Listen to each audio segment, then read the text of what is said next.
번째 회 톡타임, 오늘은 부동산 얘기입니다.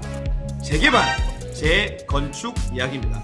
재개발, 재건축은 초보들이 좀 접근하기 조금 어려운 부분이 있어요. 그래서 쉽게 설명을 한번 해볼게요. 초보분들 꼭 들으세요. 재개발, 재건축이 어떻게 투자하고 어떻게 돈을 버는지. 재개발을, 재건축을 하게 되면요, 재건축은 어디 아파트를 지정합니다. 한 개의 아파트 단지를 할 수도 있고, 좀 단지가 작으면 몇 단지 모아서, 너희들 모아서 재건축하자. 이래서 이게 구역 지정입니다. 재개발도 구역을 지정해야 될 거 아닙니까? 여기 이렇게 그림을 그립니다. 이렇게 지도를 보고. 그러면서 여기 안에 있는 사람들은 구역을 지정해서 재개발하자. 이렇게 만드는 게 구역 지정입니다. 그래서 구역 지정이 되면 이제 거기에 안에 있는 사람들이 이제 그때부터 조합원이라고 이제 가칭이라고 말합니다. 집주인들. 그러면 이제 추진위원회가 생기는데, 토지 등 소유자, 그러니까 소유자들, 집주인들의 만약에 100명이 조합원이에요. 그러면 이제 50명만 돼. 그러면 추진위원회가 생기고요. 그 50명 중에 추진위원회가 생기면 다시 이제 75%가 전체가 동의를 하면 조합 설립으로 넘어갑니다. 이 두 개는 그냥 한 묶음으로 보면 돼요. 그냥 조합 설립까지, 이까지 됐다고 칩시다. 그 다음에 이제 사업시행 인가로 넘어가는데요. 사업시행 인가 넘어가면은 그때부터 이제 시공사를 선정합니다. 시공사가 뭐냐? 아파트, 레미안, 더샵, 힐스테이트, 아이파크 이런 거. 이거를 이제 선정을 합니다. 보통 이제 조합 설립하거나 사업 시행 인가 이쯤 되면은 이제 야, 우리 이제 재개발 재건축 할 거니까 너그 아파트들 들어온나? 너 서류 내봐라 한번. 우리한테 면접 받아봐라. 이렇게 해가지고 시공사 선정을 합니다. 시공사 선정이 이제 보통 조합 설립할 때, 사업 시행 인가할 때 보통 요쯤 되면 현수막도 붙고 합니다. 그렇게 하는 거고요.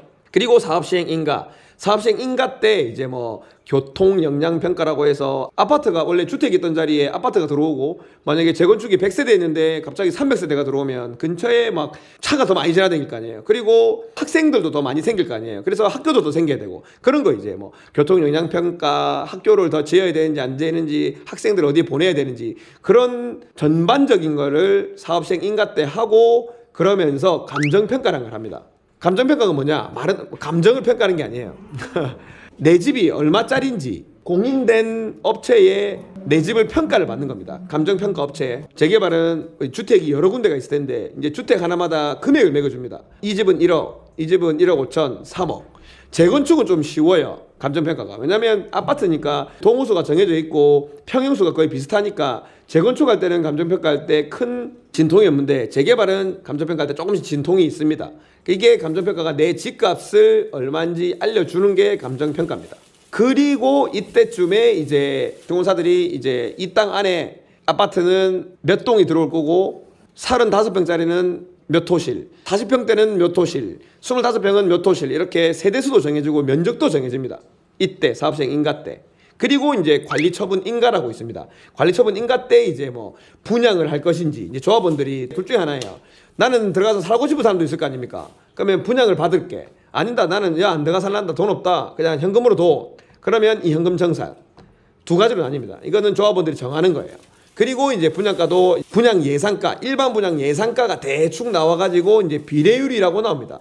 비례율이 어려운데 그냥 비례율이 그거예요. 이것도 사업이잖아요. 재개발 재건축 사업을 해서 돈이 남으면 남은 만큼 조합원들한테 돌려주겠다 했는데 마이너스 났다. 그러면 조합원들 조금씩 돈을 각출해서 개내는 겁니다. 이런 것들을 이제 비례율이라고 하는데, 이제 100%, 이제 비례율이 100%면 이제 본전, 만약에 120%다 이러면 20%가 남았으니까 20%는 감정평가 금액, 그러니까 내 집 금액만큼에서 뭐 돈이 나옵니다.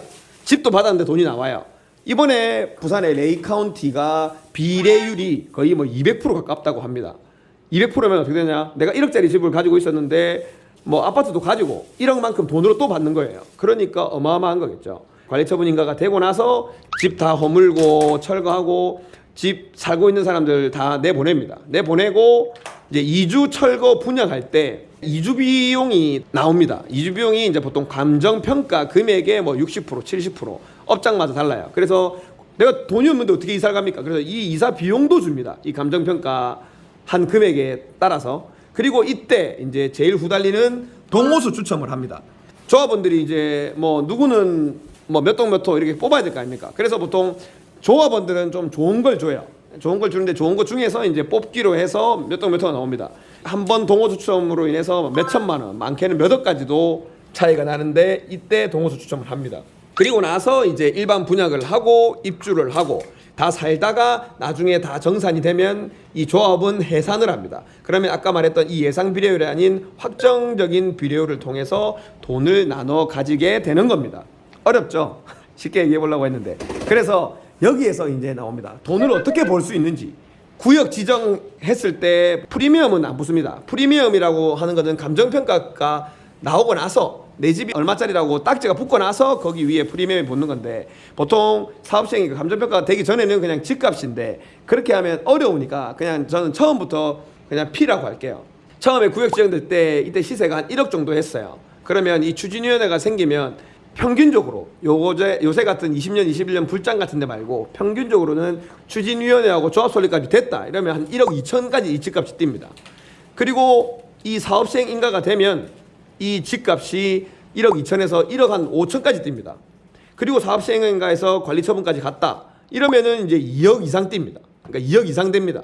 그리고 2주 분양됐다 이러면 이제 한 2억 5천 정도, 그리고 입주하고 이제 2년 정도 비과세 되고 나면은 4, 5억 이렇게 올라간다고 보시면 됩니다. 그러면 어떻게 투자하면 되겠냐? 구역 지정 할 때쯤에 사면 엄청나게 싼 금액에 살 수 있어요. 내가 주택을 하나 샀어요. 한 1억짜리 집을 사가지고 한 8천만 원에 전세를 주고 2천만 원 주고 이걸 하나 사놨어요. 그러면 이거를 이 동안에 보통 기간이 빠르면은 이렇게 입주할 때까지 빠르면은 한 5년 정도 걸립니다. 늦으면 한 10년 이상 또 걸리기도 하고요. 그래서 이런 것들은 구역 지정되기 전에 추진위원회 설립할 때쯤 되면 집값이 싸기 때문에 몇 천만 원, 1,000만 원도 안 들이고도 할 수도 있을 수도 있어요. 그러니까 요런 때 들어가면 정말 소액으로 해서 내 집을 나중에 길게만 가져가면 할 수도 있다고요. 지금 20대 분들 2천만 원 가지고 주식하지 말고 2천만 원 있으면 이런 게 구역 지정이나 추진위원회 조합 설립되는 곳에 그냥 하나 사놓는 게 더 좋을 수도 있어요. 10년 묻어두면 그게 주식이나 이런 것보다 수익이 좋을 수 있다고요. 근데 이렇게 되다가 이게 잘 안 되는 경우도 많습니다. 그러니까 사업이 무너진다고요. 안 된다고 막 사람들 반대하고 해서. 근데 보통 이제 이 관리 처분까지 이렇게 갔다. 관리 처분 이제 분양, 현금 청산, 분양가 이렇게 대충 정해지고 동호수 추첨 이렇게까지 했다 이러면은 그 사업은 안 무너집니다. 무조건 되는 거예요. 그래서 보통 여기까지는 사업 시행까지는 약간 리스크가 있어가지고 옛날에는 여기까지는 사람들 투자를 많이 안 했습니다. 근데 최근에는 워낙 불장이다 보니까 투자를 많이 했는데 여기서부터는 너무 안정적이기 때문에 프리미엄이 많이 붙었어요. 근데 지금은 다 많이 붙습니다. 근데 정상적인 시장이 되면 이제 프리미엄이 적게 붙겠죠. 이런 데는. 그래서 지금 돈이 없으신 분들은 요런 정도에 들어가서 좀 싼 금액에 잡아 놓으면 투자금이 작고 내 집 마련을 할 수도 있다는 겁니다. 재개발 재건축은요. 돈 없으신 분들 주식하지 말고 내 생각에는 20대 초반, 중반 돈 좀 모아놓으신 분들은 진짜 조금 공부해가지고 이런 거 잡아놓으시는 게, 공부를 뭐 이제 부동산 나 공부를 잘 못하겠다 그러면 이거 하나 사놓는 게 좋다고요. 이거는 세월이 흐르면 입지가 좋은 곳은 정말 많이 오릅니다. 뭐 1억으로 시작해서 15억 이렇게 되는 것도 있어요. 부산의 레이카운티는 진짜 1억으로 시작해서 지금 10억 넘게 됐거든요. 근데 시간은 10년 넘게 걸렸지만, 근데 1억도 안 되는 게 10억 넘게 됐다고요. 그러면 정말 얼마나 좋은 투자입니까? 그리고 나름대로 안정적입니다. 재개발 재건축은. 맛있나? 친구랑 족발 먹고 있습니다. 재개발 재건축이 뭔지 아나?